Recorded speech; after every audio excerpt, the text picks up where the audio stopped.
We've not had one like this before. No, I just know the highlights, so I'm ready to hear all the details. Are you ready for it? This is going to be a live reaction. Yeah, okay. So, actually the opposite of their character. Exactly. That's what I was thinking of. I was thinking of this person putting on their mask and then taking it off again. So what would you recommend, Ritz, in terms of like because I'm thinking, well, I'd recommend therapy. Yeah. Yeah. Genuinely. Yeah. I'd start there. Welcome back, guys, to today's episode. This is part 2, and in our previous episode, we were met with the dilemma of a 39-year-old man who was struggling with work-life balance, feeling guilty about work taking him away from his family, essentially, and just needing some advice on how to deal with all the stress of that. So if you're interested, please go back and watch that episode. Let's jump in. Let's jump into number 2. I think this is a dilemma. great one. Okay. We've not had one like this before. No, I just know the highlights, so I'm ready to hear all the details. Are you ready for it? This is going to be a live reaction. Yeah, okay. I am in my late 20s and I have built a highly successful and lucrative career as a social media influencer. Go you. Hi. With a substantial amount of followers on Instagram and a great YouTube channel. I'm known for promoting a glamorous lifestyle. I attend high-profile events and collaborate with luxury brands. My online persona is outgoing, confident, and always surrounded by friends and fans. Wow, okay, so we're at the fan stage here. I showcase the epitome of the perfect life. Okay. Ooh. In reality, I suffer with social anxiety and I prefer a quiet, reclusive life. I find large social gatherings overwhelming and stressful and often experience panic attacks before events. My true nature is quite introverted. I derive genuine happiness from solitary activities like reading, painting, spending time with nature, and being far removed from the public eye.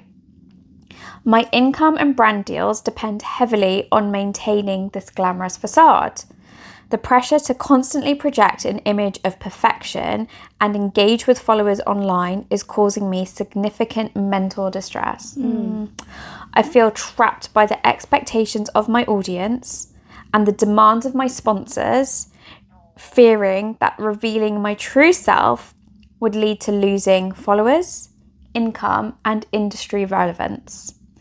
This internal conflict has led to chronic stress, sleep disturbances, and a sense of isolation, as I just cannot confide in most people around me because I fear of damaging my image.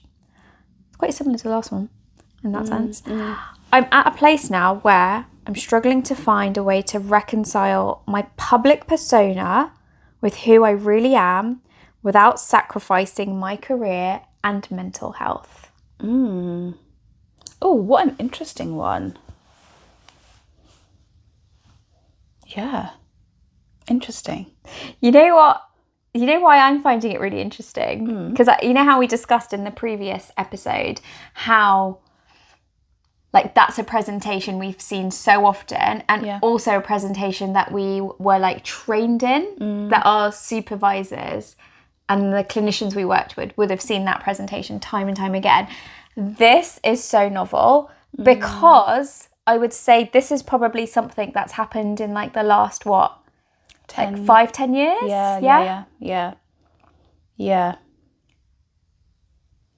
Yeah, it's very different from, I'd say it's even different from my life as my younger life, my childhood as a millennial. You know, celebrities and people that were well known were so far from our reach. Untouchable. They were untouchable. We didn't even really have an insight into their life, did we? No. We would get just snapshots of them, like paparazzi shots, but we would... Magazine. Yeah. We really wouldn't have a deep insight into their life, where I think that it's so different now with people that are well known and the influencer lifestyle, where we're kind of given access to so much. And also there's like a real expectation, I think, that an entitlement that I think viewers, fans, people who really enjoy that content, It's there's interesting. such a sense of entitlement they have now. Yeah, because you know what's quite interesting? I was on social media the other day and I was scrolling, and Millie Mackintosh, who I would say is a bit of a... So she started off her career in Made in Chelsea, like a reality TV show, and I think she's become a bit of a influencer? Would we say that? Yeah, I think so. Yeah. So a well-known person in the public eye. And I think... So she put out a statement this week, or last week, I can't remember, about how even though she has been showing herself or showing up on social media, behind the scenes, her mental health is really struggling. She's decided to take medication. She felt really anxious about sharing that because of what people might judge her for taking medication to do with mental health. And she kind of like posted like a series of posts all about this. And it reminded me, because I think last year, again, she popped up on my social media because she had shared that she had cosmetic surgery to enhance her breasts. And I remember on both occasions thinking, firstly, like, courageous, well done, bravo for sharing that. But also, isn't that interesting that she felt the need that she had to share it? Yeah. Like you were saying, the access that people demand into the lives of these, as this person said, these public personas. Yeah, because really it's the access that has afforded them the lifestyle, that has afforded them the money, that has given them a particular career. So it's that access, that lack of privacy, that has really given them the success. It's interesting, isn't it? Because actually this is almost like a workplace issue. Yeah. It kind of is. But also it's kind of reminding me of a split. Like, this person seems very split. Like in psychoanalytic terms, you would think of like a split off person. They are one way, but then they're also like a particular... There's no real integration, I'd say. It's reminding me of an actor. Yeah.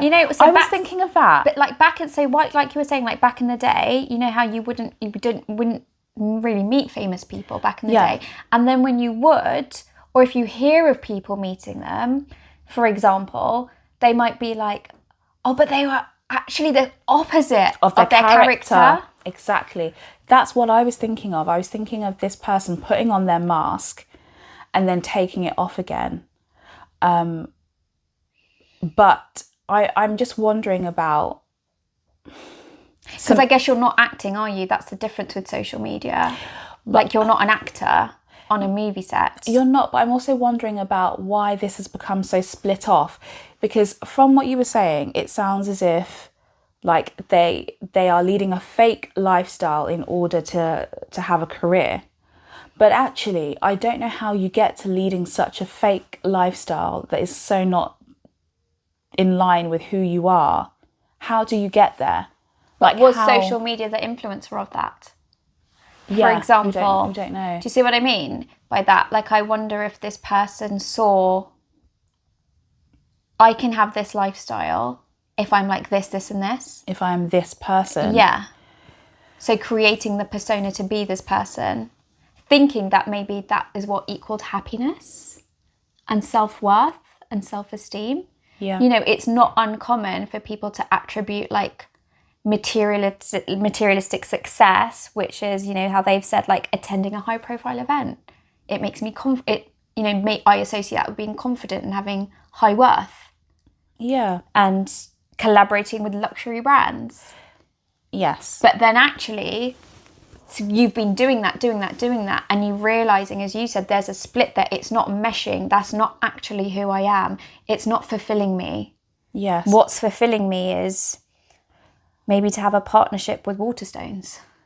Or just to be in solitude and to be in nature. what I'm trying to get at is I'm just wondering how this person has how they have become someone who, with such tenacity, has been able to forge a particular path, if this on some level wasn't also what they wanted. But that's what I'm getting at. Did they think that's what they wanted? Yeah. Maybe. To improve something. Maybe. And that's a question that I guess we would pose to you. Yeah. But you know what my hunch is telling me? Yeah. My hunch is telling me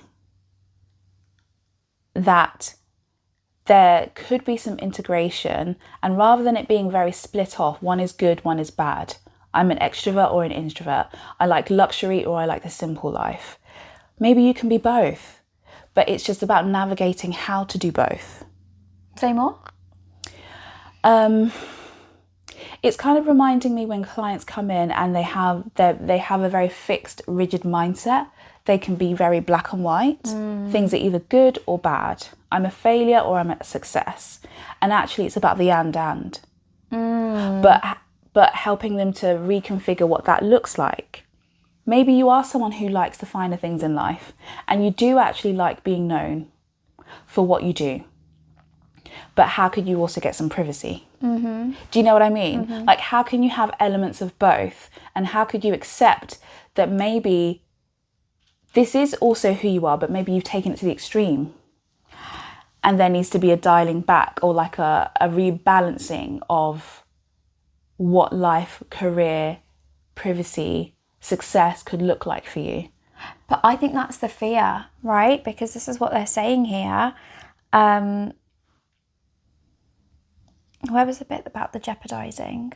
Right, the jeopardizing of, I feel trapped by the expectations of my sponsors, but fearing that if I reveal my true self, I will lose followers, income, and industry relevance, like you said. So I wonder if they've like built up this belief system that by playing this character, that's given me access to this world, that, as you said, maybe I quite enjoy parts of the world. Mm-hmm. But now, because it's actually taken me this far, almost like I've signed myself over to it, mm-hmm.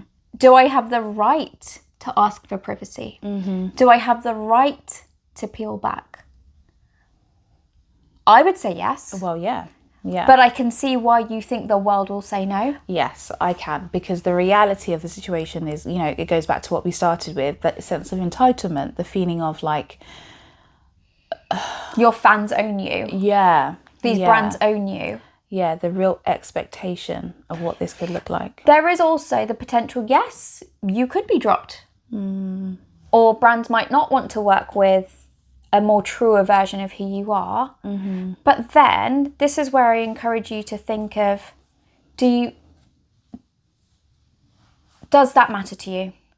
Does that matter to who you are at your core? And actually, does that say more about like the work and the brand rather than about you? And are you willing to sacrifice that? Because it sounds like you are sacrificing yourself at the moment. Yeah. And there's no right or wrong answer with that. You will always have to sacrifice, right? Yeah. Like, we all have to sacrifice something in order to live the life that we truly want, or to get what we want, because nothing in life is handed to us. So there will be an element of sacrifice, but actually, what is the sacrifice that is worth having? Mm-hmm.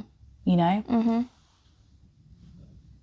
Sounds like you're quite deep in it. And when you're quite deep in something, I think it's almost really difficult to see a way out, mm-hmm. and see how it can be different without having the certainty of what the difference looks like. Yeah.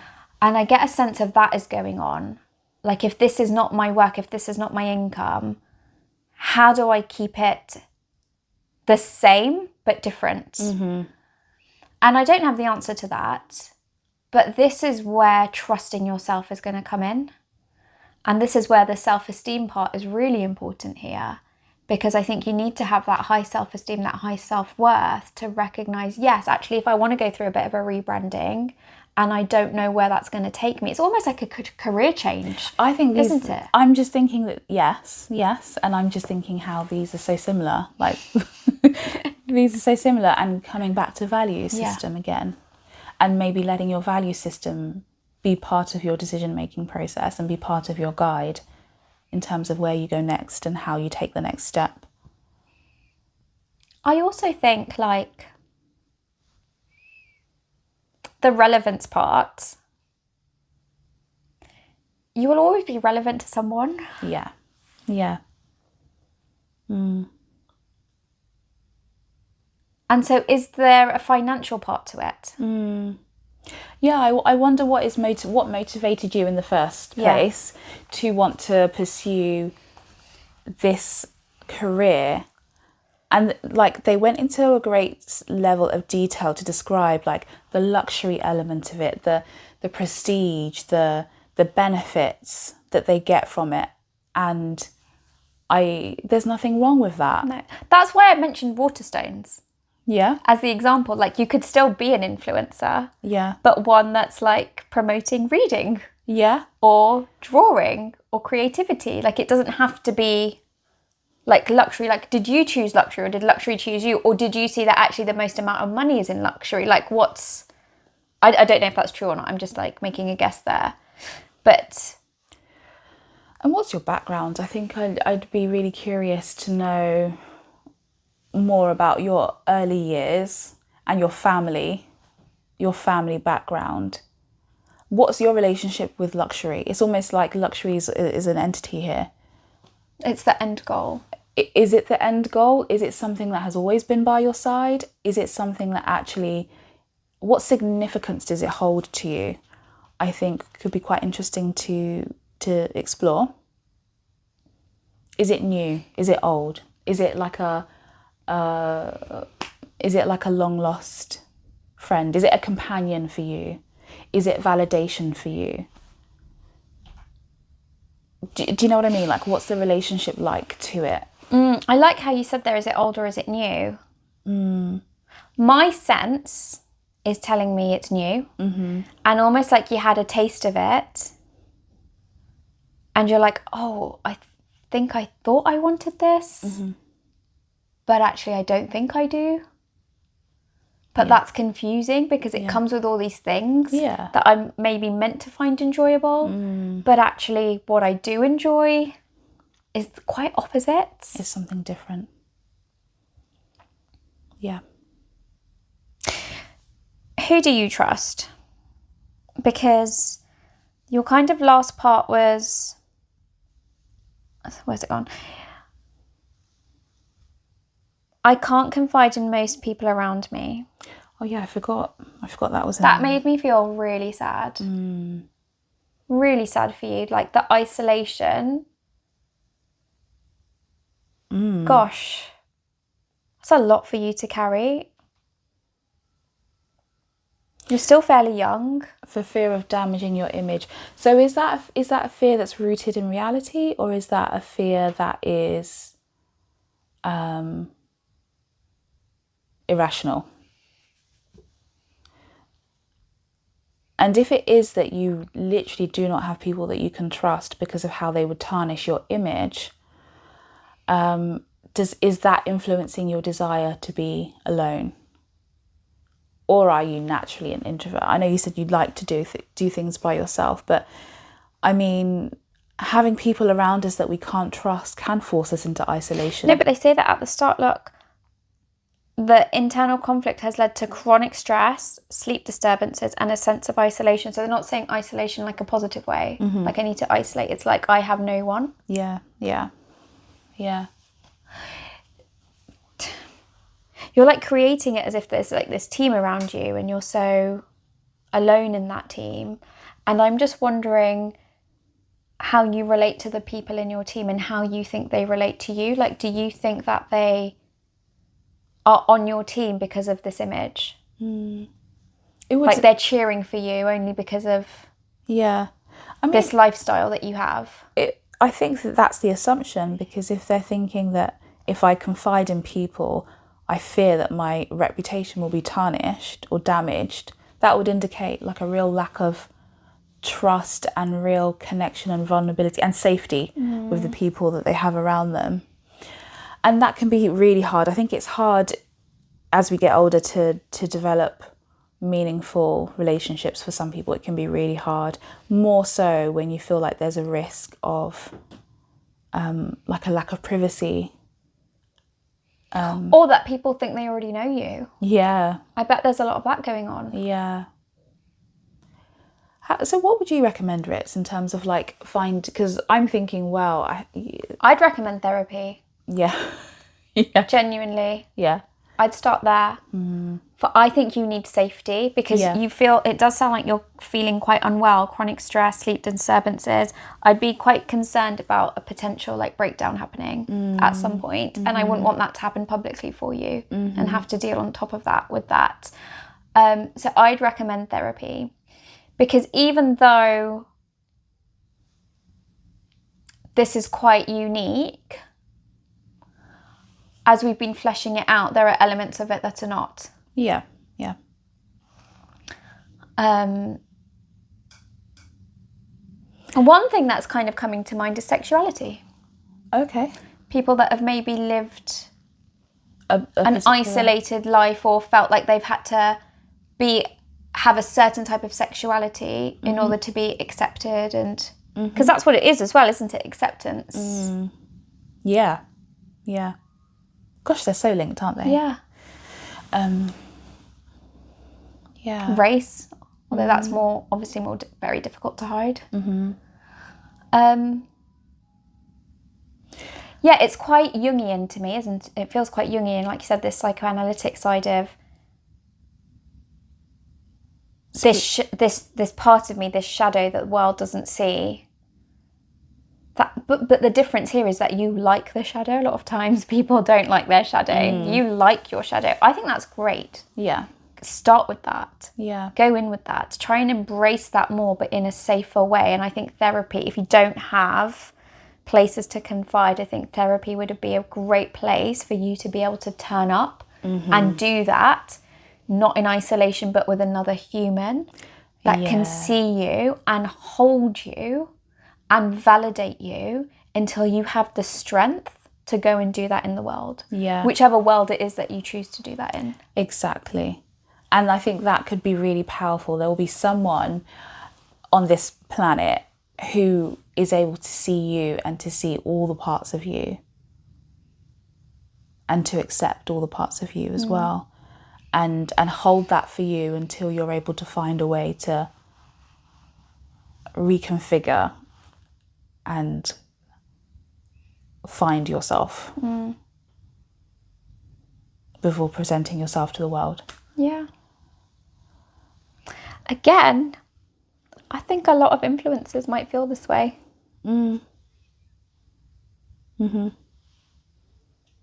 Yeah. Yeah. I wonder if it's more common than you think. Yeah. And yeah, I really do think therapy could be a good place, because, you know, you do have that confidentiality element to it. There's no risk. No, that's a really good point. Yeah. A really good point with that. There's no risk to showing yourself and to being vulnerable and to kind of exposing yourself, letting someone really see you. And that can be so holding for someone, even though like it can be, I don't want to say taken for granted in a way of like fobbed off, but I think because that is our true essence and it's just something that we would never do.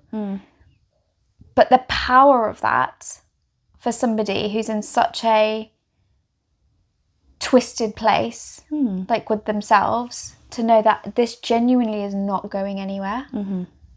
Like, I get to turn up here and let it out. Yeah. Yeah. It's very, very holding. Ultimately, at the end of the day, I think all of us want to feel seen, to be known, and to be accepted. And I think therapy is a good place to start to experience that. And we can't underestimate the impact of that, of having those things. Definitely, because your therapist shows you that, which teaches you how to show that to yourself. So then when you go out into the real world and you take the steps and other people start to show it back to you, and that feels good, But then, let's be real, there's going to be people who don't show it back to you. But that won't break you. Because you've got it in here. You've got it in you. Your therapist has shown you how to give it to yourself. Yeah, yeah. So I also want to kind of like let you know that as well, and be realistic that there might be some people who don't accept you, and you might lose people or fans because of that, if that's the avenue you want to continue with. But you will have built yourself up enough that it can twinge, but you're flexible. But you may lose people, but you gain yourself, really. I love that. Yeah. Interesting one. Thank you for sharing this. We've not had one like this before. No, this has been a unique one. Yeah. I admire you for bringing that here. I also admire you for your tenacity in building something, because it's not easy. It's not easy to really say, this is what I want my life to look like, and this is what I want. This is what success looks like for me, and I'm going to go and get it. That's not an easy thing to do. But even more so if you feel like you're having to put on a mask to do it. Yeah. So, because I think sometimes people take for granted like that social media is just this like thing that you do, but it is genuinely a full-time job. And like you said, you've persevered with it, but like I do feel for you that you've persevered with it in a way that feels exhausting now, because it's like character-like and not... It's not authentic. Yeah, not authentic. Yeah. Okay. Yeah. I think we can wrap up there, can't we? Yeah, I think so. As always, guys, feel free to send in your dilemmas at hello@thetherapyfloor.com. We love reading them, and like the one we got today, like they're all so unique. So even if you think, oh, they've kind of answered one like that, I think the nuances of each of them just add in that extra layer for us to make it a little bit different. So yeah. Thank you so much, and catch up with you soon. Bye.